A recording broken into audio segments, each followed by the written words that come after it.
ये सरकार जनता का बनाने में बड़ी माहिर है। क्या बनाने में माहिर है आप बहुत अच्छे तरीके से जानते हैं।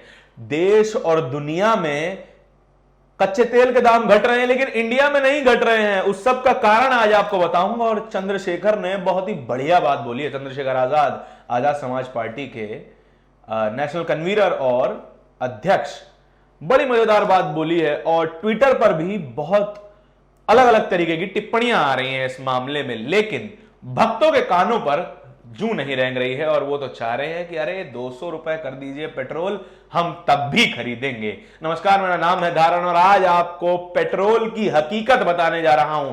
क्रूड ऑयल के प्राइस यानी कच्चे तेल के प्राइस दुनिया भर में घट रहे हैं, क्योंकि ओपेक देशों की मीटिंग होने वाली है नॉन ओपेक देशों से, जिससे रशिया बाहर है, क्योंकि रशिया और यूक्रेन का युद्ध चल रहा है।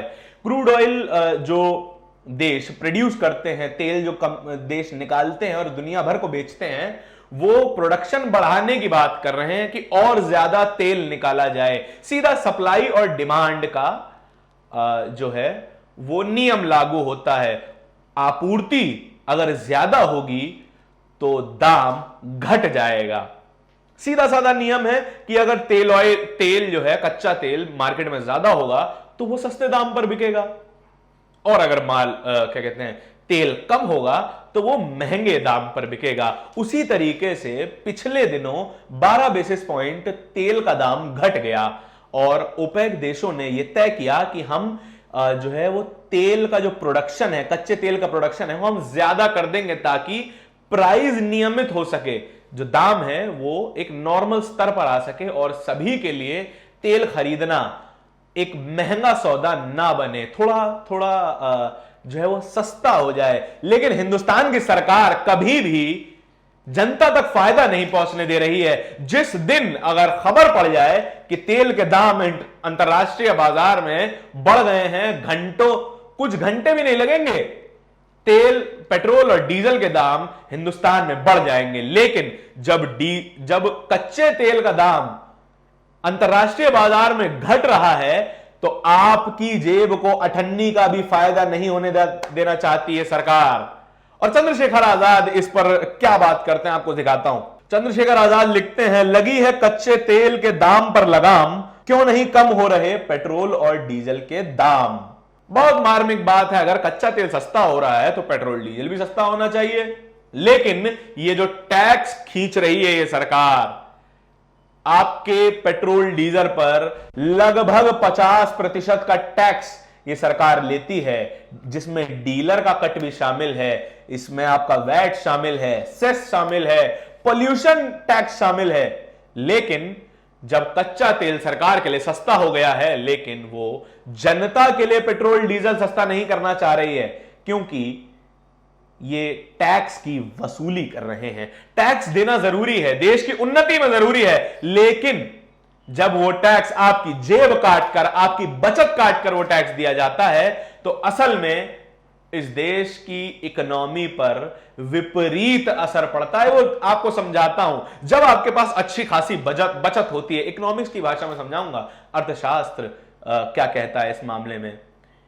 अर्थशास्त्र काफी कुछ इंसानी सोच के ऊपर भी चलता है। अर्थशास्त्र यह कहता है कि जब भी इंसान के पास ऐसा विश्वास होता है कि हमारे पास अच्छी खासी बचत है तो हम खर्चा खुलकर कर सकते हैं, यानी कि हमें विश्वास है कि अगर आज पैसा खत्म हो जाए तो कल के लिए हमारे पास पैसा है और हम कल भी पैसा खर्च कर सकते हैं भावनात्मक रूप पे। लेकिन अगर टैक्स का बोझ बहुत ज्यादा होगा, अगर महंगाई बहुत ज्यादा होगी तो लोग खर्चा करना कम कर देंगे। अगर लोग खर्चा करना कम कर देंगे तो कंपनियों का माल नहीं बिकेगा, और कंपनियों का माल नहीं बिकेगा तो जाएंगी आम आदमी की नौकरियां। कंपनियों को प्रॉफिट में रहना बहुत जरूरी है, और कंपनियों के प्रॉफिट में रहने के लिए लोगों को नौकरी करते रहना बहुत जरूरी है। दूसरी खबर आपको बता रहा हूं कि उत्तराखंड में अनएम्प्लॉयमेंट और प्राइस राइज के खिलाफ, महंगाई के खिलाफ प्रदर्शन हो रहा है। लेकिन टीवी मीडिया आपको यह नहीं बताएगा।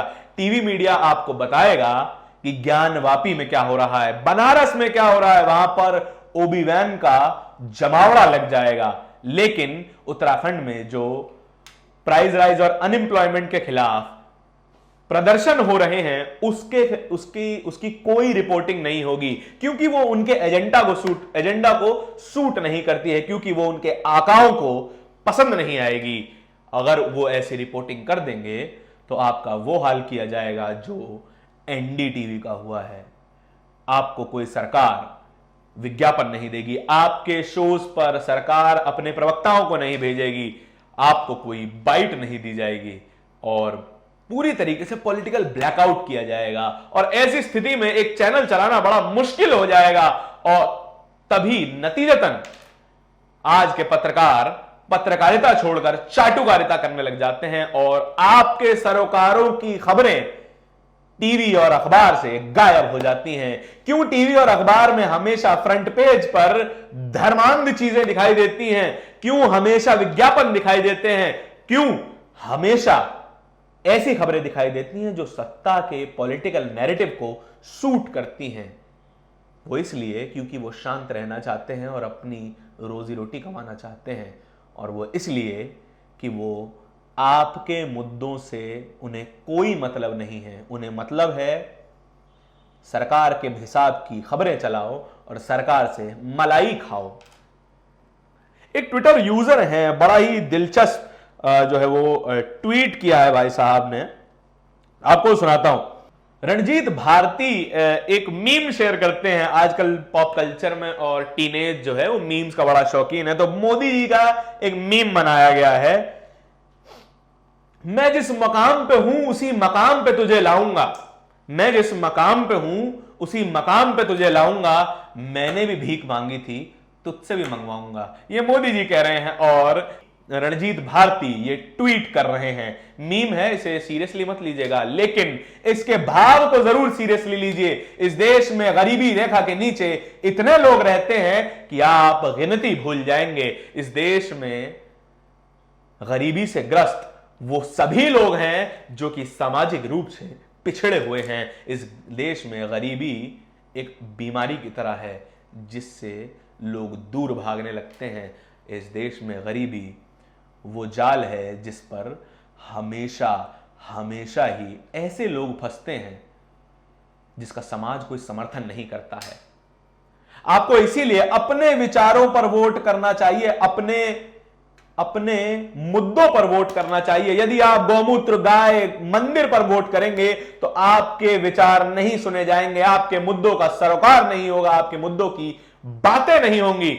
इसीलिए वोट बड़ी समझदारी से कीजिए। हमेशा मैं आपको एक बात जरूर बताता हूं वीडियो के अंत में कि इलेक्शन की एक थ्योरी होती है, जिस मुद्दे पर जनता वोट करती है वही उसे मिलता है। आपने मंदिर पर वोट किया, मंदिर मिल गया। आपने गौमूत्र पर वोट किया, गौमूत्र बड़ा सस्ता मिल रहा है। आपने गोबर पर वोट किया, वो आपको गोबर से बनी हुई औषधियां परोस रहे हैं। आपने शिक्षा, स्वास्थ्य, बेरोजगारी, महंगाई, इन सब पे वोट नहीं किया, इसीलिए ये सभी मिलकर आपकी कमर तोड़ रहे हैं। इस वीडियो के बारे में आपके जो भी विचार हो हमें कमेंट सेक्शन में जरूर बताएं। शुक्रिया।